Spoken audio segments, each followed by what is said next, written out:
Hello and welcome to MATV Kashmir in focus. नाज़रीन, जैसा कि आप जानते हैं, हम अपने इस कार्यक्रम में आपको पाकिस्तानी कब्ज़े वाले जम्मू कश्मीर, गिलगित बल्तिस्तान जो मकबूजा है, वादी कश्मीर, लद्दाख, हिंदुस्तान पाकिस्तान से मुतालिक जानकारियाँ देते हैं। और कोई बहुत बड़ा इंटरनेशनल इवेंट हो जाए तो उसको भी अपने प्रोग्राम में अपने पर्सपेक्टिव से बयान करने की कोशिश करते हैं। नाज़रीन, जैसा कि आप देख रहे हैं, आज मैंने जैकेट भी नहीं पहनी हुई और मेरे एक्सक्यूज़ मी बाजू भी ऊपर हैं, तो इसलिए कि आज हम सुबह से सारा दिन जो है वो मसरूफ़ रहे हैं, न्यूज़ गैदरिंग करते रहे हैं, POJK के जो अंदर आंदोलन चल रहा है उसको फॉलो करते रहे हैं, मॉनिटर करते रहे हैं।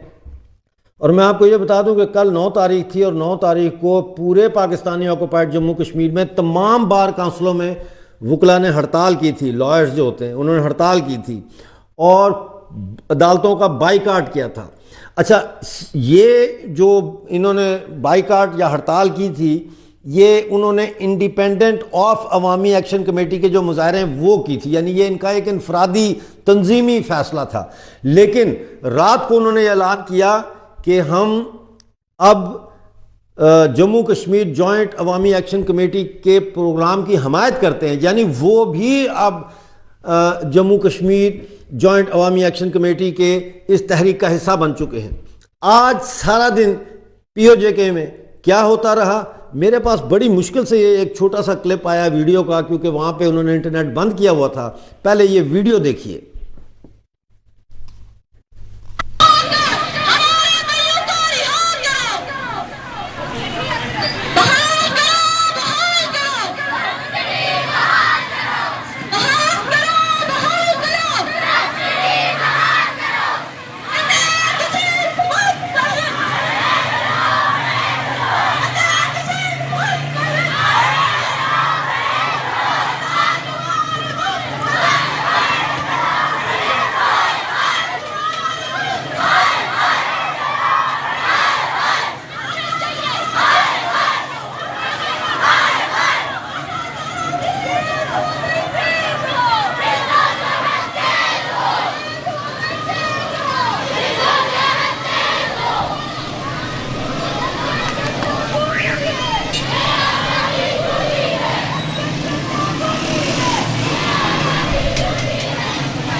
ये जो फुटेज है ये गालबन रावलाकोट की है, लेकिन आज POJK जो है उसके 3 डिवीज़न हैं, मुजफ्फराबाद डिवीज़न, रावलाकोट डिवीज़न और मुजफ्फराबाद डिवीज़न और मीरपुर डिवीज़न, 3 डिवीज़न हैं। तीनों डिवीज़न्स में आज हर शहर में जो है वो ये औरतों के मुजाहरे हुए हैं। पहली दफ़ा excuse me Pakistani occupied Jammu Kashmir की तारीख़ में नाजरीन पहली दफ़ा ये ऐसा वाक़या है कि औरतें और बच्चे प्ले कार्ड उठा के पाकिस्तानी जुल्म और पाकिस्तान की तरफ से POJK पर लगाए गए नाजायज़ और ज़ालमाना टैक्सों के ख़िलाफ़ बाहर निकल आए हैं।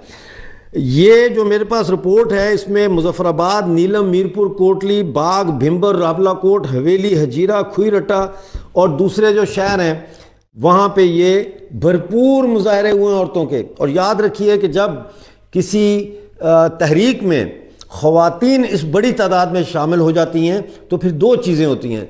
एक तो ये कि वो इनकलाबी लम्हात को इनकलाब की तरफ ले जाने में जो है वो उसकी घड़ी की निशानदेही करती है कि वो घड़ी आ गई है जब इनकलाबी लम्हात जो है वो इनकलाब की तरफ जाएंगे। और दूसरी चीज़ जो है वो ये होती है कि अब जैसे जम्मू कश्मीर जॉइंट अवामी एक्शन कमेटी है तो अब इसकी क़यादत में, यानी इसकी जो सेंट्रल कमेटी है या सेंट्रल ऑर्गेनाइजिंग बॉडी है, उसमें भी वो अपना हिस्सा मांगती हैं ताकि कलेक्टिव जो है फैसलों में ख़वातीन का भी जो है वो शरीक हो सके। नाजरीन, इस वक्त पाकिस्तानी ऑक्युपाइड जम्मू कश्मीर की सूरत हाल ये है कि पाकिस्तानी ऑक्युपाइड जम्मू कश्मीर जो है वो बिल्कुल इनकलाब के दहाने पर है। और ये इनकलाब जो है इसके लिए ये ज़रूरी है कि Jammu Kashmir joint action committee, Awami action committee जो है वो इक़्तिदार पे कब्ज़ा करने के लिए आगे बढ़े। उसके जो बाकी जो हर शहर और टाउन में जो तंजीमें हैं अवामी एक्शन कमेटी की, वो शहरों का और टाउन्स का इंतज़ाम संभालने के लिए आगे बढ़ें। और इस तरह से पाकिस्तान की बनाई हुई मुजफ्फराबाद कठपुतली असम्बली, कठपुतली वज़ीर आज़म और कठपुतली सदर से हमेशा हमेशा के लिए जान छुड़ा के ये नई सरकार बनाए और इक़्तिदार पे कब्जा करे और पाकिस्तान के साथ अपना जो रिश्ते है वो तोड़े। 39 ग्रिड स्टेशन हैं उन पे कब्जा करे, मंगला डैम पे कब्जा करे और बाकी हाइड्रो पावर प्रोजेक्ट्स पर कब्जा करे और पाकिस्तान को बिजली की जो सप्लाई है मुनक़ता करके सो कॉल्ड आज़ाद कश्मीर जो है उसके लोगों को बिजली, पानी, रोटी जो है वो मुहैया करे। ये इनकलाबी लम्हात बार बार नहीं आते।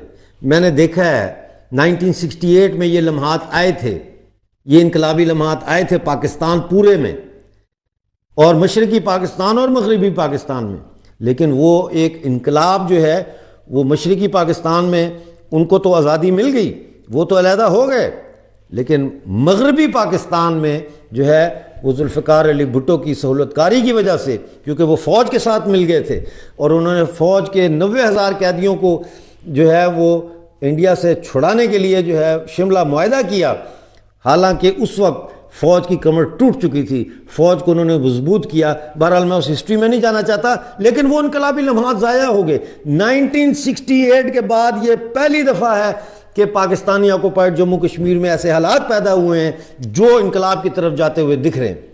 लेकिन ये सारे में बहुत इनकरेजिंग लग रहा है, बहुत जोश और वलवला है, मेरे में भी है, जाहिर है आप सुन रहे हैं तो आप में भी वो मुंतकिल हो रहा है, पीओजे के लोगों में भी है। लेकिन हमें किसी कीमत पे भी जो हमारे सर पर खतरात मंडला रहे हैं, सैबोटाज करने के खतरात, उनको नज़रअंदाज नहीं करना चाहिए। नाजरीन, तहरीक लब्बैक पाकिस्तान को आज़ाद कश्मीर जिसे कहते हैं वहाँ पे एक्टिवेट कर दिया गया है। उनका वो जलसे शुरू कर रहे हैं मीरपुर से पूरे पीओजे में, जिसमें वो हज़रत मोहम्मद सल्लल्लाहु अलैहि वसल्लम की जो है वो हवाले से वो उसको आड़ बना के लोगों की कमज़ोरी का फ़ायदा उठा के तो वहाँ मजहबी जुनूनियत के जो है नैरेटिव को दोबारा मुतारफ़ करवाना चाहते हैं। और मेरी ज़ाती तौर पर यह इतला है कि पाकिस्तान हमास के इज़राइल पर हमले का फ़ायदा उठाते हुए कि दो चीज़ें, क्योंकि एक तो दुनिया की इस वक्त नज़रें इज़राइल और हमास की लड़ाई पर लगी हैं, तो एक तो ये फ़ायदा उठाएंगे कि दुनिया जो है इस वक्त कहीं और मुतवज्जो है, और दूसरा ये है कि एक्सक्यूज़ मी, पाकिस्तानी कब्ज़े वाले जम्मू कश्मीर में ऑलरेडी जहाद, जो कश्मीर जहाद काउंसिल और दूसरी तंजीमें हैं, उनकी खुफिया मीटिंग्स शुरू हो चुकी हैं 10 कोर के पाकिस्तान आर्मी के कमांडर की हदायत पर। और मुझे ये लग रहा है और ये ख़तरा मुझे नज़र आ रहा है कि कहीं अब पाकिस्तान की तरफ से कश्मीर के अंदर बड़े पैमाने पर घुसपैठ ना हो जाए। इसी पर बात करने के लिए आज हमारे साथ एक दफ़ा फिर फॉर्मर टेरिटोरियल आर्मी के फॉर्मर चीफ, 22 साल तक जम्मू कश्मीर में देश की सेवा करने वाले मेजर जनरल AK सिवाज साहब जुड़े हैं। आपका बहुत स्वागत है। Welcome to the show sir. Thank you major साहब। जनरल साहब, आपने सारी मेरी राम कहानी सुन ली है। पहले तो मुझे ये बताएं कि ये इंडिया ने, मोदी जी ने ये ऐलान किया है कि वो इजराइल के साथ खड़े हैं इस दहशतगर्दी, इस टेररिस्ट अटैक के खिलाफ। ही स्टैंड विद इजराइल। हम ये भी जानते हैं कि G20 में India middle east economic corridor का फैसला हो गया था।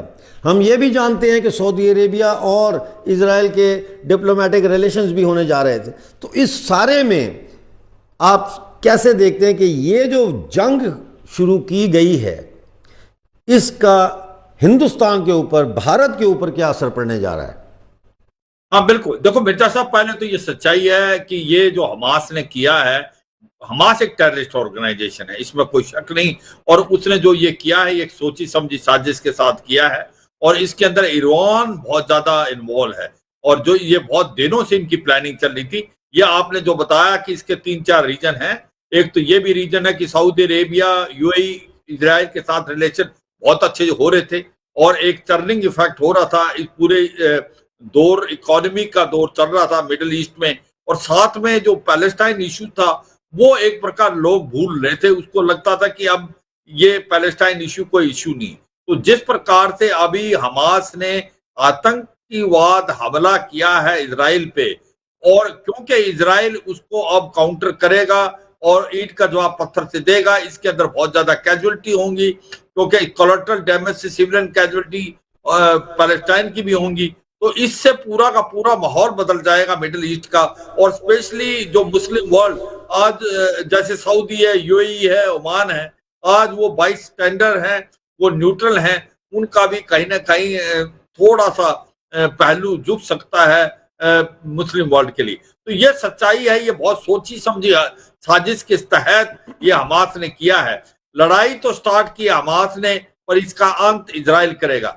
अब बात आती है कि भारत के प्रधानमंत्री ने जो एक बहुत सोच समझ के जो बात बोली है कि हम इजराइल के साथ खड़े हैं क्योंकि इनके ऊपर टेररिस्ट का हमला हुआ है।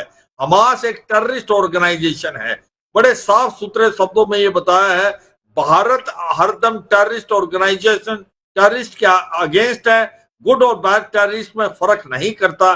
तो इसलिए भारत ने कतई ये नहीं कहा कि पैलेस्टाइन कॉज के साथ हम नहीं। भारत की वो पॉलिसी अभी तक है।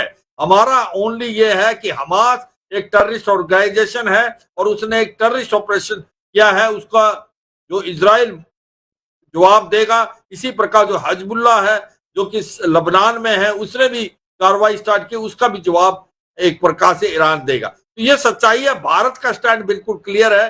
भारत आतंकवाद के अगेंस्ट है, ना कि भारत किसी पैलेस्टाइन कॉज के साथ अभी भी भारत खड़ा हुआ है। मिर्जा साहब, भारत खड़ा हुआ है, इसमें कोई शक नहीं है। हम ये भी जानते हैं कि महमूद अब्बास से भी मोदी जी मिले हैं अपने इस टेन्योर में, और फिर उन्होंने जो है वो इज़राइल का दौरा भी किया था, जो कि किसी भारतीय वज़ीर आज़म की तरफ से इज़राइल का पहला दौरा था। बात यह है कि इस वक्त यूएई ने तो कंडेम किया है हमास के अटैक को। यूएई तो मुझे लगता है कि वो इज़राइल के साथ खड़ा है, इसलिए कि 74% जो यूएई की आबादी है वो एक गैलप पोल नहीं, लेकिन एक जो उन्होंने पोल किया था उसके मुताबिक वो सपोर्ट करते हैं इज़राइल और यूएई के तल्लुकात की बहाली को। इसी तरह इजिप्ट। लेकिन अब जो खबरें आ रही हैं वो ये है कि हो सकता है जिन कुव्वतों ने ये तमाशा शुरू किया है वो अब कश्मीर पर एक नया फ्रंट खोलने जाए। इसके बारे में आपकी क्या राय है? जैसा मैंने पहले भी कहा कि हमारी तो ये खबर है कि जो आतंकवादी हैं वो इस वक्त मीटिंग कर रहे हैं, प्लान कर रहे हैं। तहरीक लब्बैक पाकिस्तान को ये टास्क दिया गया कि वो विप अप करे रिलीजियस सेंटीमेंट को, ताकि मुजाहिदीन जो है वो लेजिटिमेट उनका एक्शन लगे। जैसे हम देख रहे हैं कनाडा से लेके और यूरोप तक जो है एक झूठे नैरेटिव के ऊपर हज़ारों की तादाद में लोग बाहर निकले हुए हैं फ़लस्तीन के झंडे लेके। तो आप कैसे देख रहे हैं कि क्या ये ख़तरा आपको नज़र आ रहा है या नहीं है ये ख़तरा? इसके बारे में क्या कहेंगे आप? हाँ देखो, किसी खतरे को नकारा नहीं किया जा सकता, क्योंकि अगर आप इजराइल का भी देखें, उन्होंने सपने में नहीं सोचा था हमास ये कर देगा जो उन्होंने किया। उनके पास मोसाद है जो सबसे बेस्ट इंटेलिजेंस एजेंसी है, वो भी फेल होगी। और उनका जो एक सबसे अच्छा एयर डिफेंस सिस्टम जिसको आयरन डोम बोलते हैं, जो कि वर्ल्ड का सबसे अच्छा सिस्टम है, वो भी इतना कामयाब नहीं हुआ जब 5000 के करीब रॉकेट और मिसाइलें एक के बाद 20 मिनट के अंदर फायर की। तो मतलब ये है, आप अपने दुश्मन को कभी कमजोर नहीं सोचे, ये पहला आपका पॉइंट होना चाहिए। और दूसरा ये सच्चाई है कि आतंकवाद का साथ वो पूरा लेगा। अगर ऐसा कुछ हुआ है हमास ने अभी क्या है, इससे कुछ न कुछ वो करने की कोशिश कर सकता है, क्योंकि 10,000 के करीब लश्कर तोबर जैसे मोहम्मद के आतंकवादी अभी भी ट्रेनिंग एरिया में बैठे हैं, जो इक्विप्ड हैं, अमेरिकन हथियार जो अफगानिस्तान के अंदर छोड़ गए थे। तो ये सच्चाई है। जैसे पैराग्लाइडर जैसी इस्तेमाल करना, बाकी चीजों का इस्तेमाल करके क्रॉस करने की कोशिश करना। मगर यह भी सच्चाई है, भारत का बनावट अलग है। भारत लाइन ऑफ कंट्रोल में डिप्लॉयड है और भारत की जो काबिलियत और क्षमता बहुत ज्यादा तेज है। अगर जो भी आतंकवादी क्रॉस करने की कोशिश करेगा उसको लाइन ऑफ कंट्रोल पे ही एक प्रकार मार दिया जाएगा, इसमें कोई शक और सवाल नहीं। मगर यह सच्चाई है, हम कभी भी अपने दुश्मन को हल्के में ना लें और हम इसके ऊपर इंप्रूव करते रहे। हमारे पास एंटी ड्रोन सिस्टम भी है, हमारे रडार भी है, हमारे सैटेलाइट भी हैं, हमारी डिफेंसिस बहुत पुख्ता है। अगर कुछ ऐसा हरकत की पाकिस्तान की तरफ से, एक तो इन आतंकवादियों को वहीं पर जिंदा जो है एक प्रकार से मार दिया जाएगा, दूसरा ये लड़ाई यहां खत्म नहीं होगी, ये लड़ाई पाकिस्तान में जाएगी। पाकिस्तान को इसका एक प्रकार से पनिशमेंट दी जाएगी, भारत पाकिस्तान के घुस के मारेगा। हम इसकी तो वेट कर रहे हैं। अगर ये हुआ तो पीओजे के और गिलगित बाल्टिस्तान जो कि अब आएगा भारत के अंदर। दूसरा ये सच्चाई है, अब कोई सपोर्ट नहीं है पाकिस्तान में। पाकिस्तान में जो पीओजे के और गिलगित बाल्टिस्तान में लोग आज वो भारत में मिलना चाहते हैं, वहां से इनके पास कोई सपोर्ट नहीं है। भारत का जो कश्मीर है वो शांति की तरफ जा रहा है। अगर कुछ ऐसी हरकत करती है तो मुझे लगता है ये बहुत बड़ा बाउंस बैक होगा और पाकिस्तान एक बहुत बड़ी भूल करेगा अगर ऐसा किया तो, क्योंकि भारत ऐसी चीजों के लिए तैयार है, ईंट का जवाब पत्थर से देगा। और ये जितने भी आतंकवादी क्रॉस करने की कोशिश करेंगे इनको लाइन ऑफ कंट्रोल पे मार दिया जाएगा। मगर ये फिर मैं कहता हूं इसको हल्के में लेना चाहिए। ये एक्शन पंजाब की तरफ और जहां पर आईबी है, जहां पर आपकी फेंसिंग है, जिस प्रकार से पैराग्लाइडर आए या आपके जो ऐसी चीज से फेंस तोड़ दी, ये चीजें इक्का दुक्का कहीं भी हो सकती हैं। तो ये जो हमास ने किया है इससे सिखलाई जरूर होनी चाहिए, हमें लेसन सीखने चाहिए। हर लड़ाई आपको सिखाती है, रशिया यूक्रेन वार ने आपको कई चीजें सिखाई, आप उसको इवॉल्व करें, डेवलप करें। मगर ये सच्चाई है, भारत ऐसी चीज के लिए वेल प्रिपेयर्ड है और भारत अगर कुछ भी ऐसा कार्रवाई करेगा पाकिस्तान की तरफ से तो उसको इसका इंजाम भुगतना पड़ेगा। जिस प्रकार से इजराइल ने बोला है कि हमास ने तो शुरू किया है, इस लड़ाई को इजराइल बंद करेगा, तो ऐसा ही भारत की तरफ से होगा। अगर पाकिस्तान कुछ ऐसी हरकतें करता है, आतंकवादियों को भेजने की कोशिश करेगा और ऐसा कोई काम करने की कोशिश करेगा तो इसका बहुत जोरों से जवाब दिया जाएगा। और भारत काबिले तो क्षमता है और भारत का लाइन ऑफ कंट्रोल जो है वहां पर बहुत एक्टिव है, डिप्लॉयमेंट है ऑन ग्राउंड, और इसलिए मुझे लगता नहीं कि कुछ ऐसा हो सकता है। और मैं ये फिर कहूंगा कि कभी भी दुश्मन को हल्के में मत लो, आप अपनी पूरी तैयारी रखो। मिर्जा साहब, बहुत शुक्रिया जनरल साहब। मैं कुछ चीज़ें जो है अपने दर्शकों के सामने रखना चाहता हूँ। सबसे पहले तो ये कि सऊदी अरेबिया ने जो है वो ऑर्गेनाइजेशन ऑफ इस्लामिक जो है कंट्रीज़ उनकी मीटिंग बुला ली है, ओआईसी की मीटिंग जो है बुला ली है उन्होंने। और ये अर्जेंट मिनिस्टीरियल मीटिंग यानी वज़ीरों की ऑर्गेनाइजेशन ऑफ इस्लामिक कोऑपरेशन की मीटिंग जो है उन्होंने बुला ली है। इज़राइल, अच्छा, मिस्र जो है वो फ़लस्तीन में गाज़ा में इमदादी सामान भेज रहा था, तो आज सुबह इज़राइल ने उनको कहा कि अगर आप भेजेंगे, मिस्र को कहा, तो हम बमबारी करेंगे। उसके बाद जो है वो रिलीफ ट्रक्स जो है वो इज़राइल ने भेजने तो बंद नहीं किए, लेकिन उनको अब रफ़ा के बॉर्डर से वो भेज रहे हैं। इसके अलावा जो है वो ऐसी वीडियोज़ आ रही हैं जिसमें दिखाया गया है कि एक इज़राइली ख़ातून महिला सोल्जर जो थी उसको मारा गया है, फिर कत्ल किया गया है, फिर उसको जला दिया गया है। ये सदरन इज़राइल से ये चीज़ें आ रही हैं। अल कासिम ब्रिगेड जो है, जो कि हमास का है, उन्होंने बेन गुरियन एयरपोर्ट पे मिसाइल दागे हैं और सिविलियंस को भी टारगेट किया है। इजरायली सोल्जर्स जो है वो उन्होंने ऐसे उनको बॉडीज़ मिली हैं जहां पूरी की पूरी फैमिली को जो है कत्ल किया गया है, औरतों को रेप किया गया है, बच्चों को कत्ल किया गया है, जब वो बच्चे बाहर खेल रहे थे उनको भी कत्ल किया गया है, और बेबीज़ जो हैं उनके सर कलम किए गए हैं, उनको बीहेड किया गया है। एक छोटी सी जो हौसला अफजा खबर आई है वो 3:30 बजे आज, वो ये थी कि अमेरिकन स्पेशल फोर्सेस जो है वो इज़राइल में उतर चुकी हैं। इसके अलावा इज़राइल की तरफ जो हमास के रॉकेट्स हैं उनको जो मार रहे हैं, उसकी तादाद में और उसकी इंटेंसिटी में कोई कमी देखने में नहीं आ रही। और जो यहूदी बच्चे हैं उनको एक जगह पे इकट्ठा करके कत्ल करके उनके शरीर को, उनके जिस्म को आग लगा दी गई। और एक बच्ची की, एक औरत जो है वो साउथ सदर्न इज़राइल में वो उसकी लाश मिली है एक औरत की जिसे कत्ल किया गया, और वो प्रेग्नेंट थी, और उसका जो बच्चा है पेट में, जितना भी वो छोटा सा बच्चा है वो पेट से काट के बाहर निकला हुआ था, और अभी भी उसकी अम्बलाइकल कॉर्ड यानी नाफ उसकी माँ के साथ जुड़ी हुई थी। इसी तरह एक बुज़ुर्ग खातून जो है उसकी इतनी गोलियां मारी कि वो अपने ही खून में उसकी लाश जो है वो लथपथ थी, डूबी हुई थी। अब ये सारे जो है ये वॉर क्राइम्स हैं। तो इनके खिलाफ जिस शिद्दत से आलमी बयानिया कायम होना चाहिए वो हमें उस शिद्दत से होता हुआ नज़र नहीं आ रहा। और इसके साथ साथ जो साउथ लेबनान है वहाँ की भी खबरें आ रही हैं कि वहाँ पे भी इज़राइल और हिजबुल्लाह के दरमियान जो है वो राकेटों का तबादला हो रहा है। नाजरीन, आज का जो शो है ये हम सब के लिए एक चुनौती है, और चुनौती ये है कि ये जो जंग है हमास की और इज़राइल की, जिसको इस्लाम और यहूद की जंग का रंग देने की कोशिश की जा रही है, ये दरअसल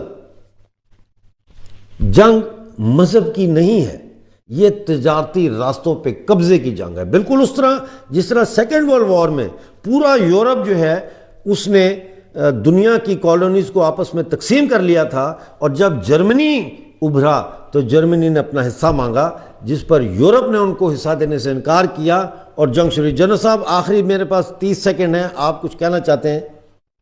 हाँ बिल्कुल मिर्जा साहब, दो तीन है, इसका क्या फर्क पड़ेगा भारत के लिए, जो आपने क्वेश्चन पूछा था। ये सच्चाई है कि भारत का बहुत इंटरेस्ट है मिडिल ईस्ट में, और अब जो Bharat middle east economic corridor बनना था, जो यूरोप तक जाना था, मुझे लगता है उसमें कहीं ना कहीं कमी आएगी, और उससे ये एक बड़ा इंपॉर्टेंट फैक्टर है। यूं तो भारत के रिलेशन ईरान से भी बहुत अच्छे हैं, और इजराइल से भी अच्छे हैं, सऊदी और यूएई से अच्छे हैं, मगर इसके ऊपर अगर ये लड़ाई लंबी खिंचती है तो हमारा ऑयल वहां से आता है, उस पर भी थोड़ा सा इफेक्ट होगा। और सबसे बड़ा इंपॉर्टेंट चीज ये है कि भारत जो ये एक प्रकार नजदीक आ रहा था सऊदी, यूएई और इजराइल, इनके अंदर मुझे लगता है कुछ न कुछ खटास आएगा अगर ये लड़ाई बढ़ती है और पैलेस्टाइन की ज्यादा कैजुअलिटी हो जाती है, तो आप देखेंगे एक चर्निंग इफेक्ट होगा, क्योंकि इससे जो शांति पैदा होगी थी मिडिल ईस्ट में, उसमें बहुत ज्यादा दरार आएगी, और वो एक वर्ल्ड के लिए भी बहुत अच्छी बात नहीं है। और रशिया यूक्रेन में जो लड़ाई चल रही थी, और अभी यूक्रेन पे फोकस था यूरोप का, अब मुझे लगता है ये फोकस जो है इजराइल की तरफ चला जाएगा। ये भी एक चीज बड़ी शुक्रिया जनरल साहब आपका, आपने बड़ी महत्वपूर्ण बातें की हैं कि अब फोकस हो सकता है यूक्रेन से हट के जो है वो इजराइल और पैलेस्टाइन की तरफ चला जाए। नाजरीन, आज का शो देखने का बहुत शुक्रिया, अब आपसे मुलाकात होगी।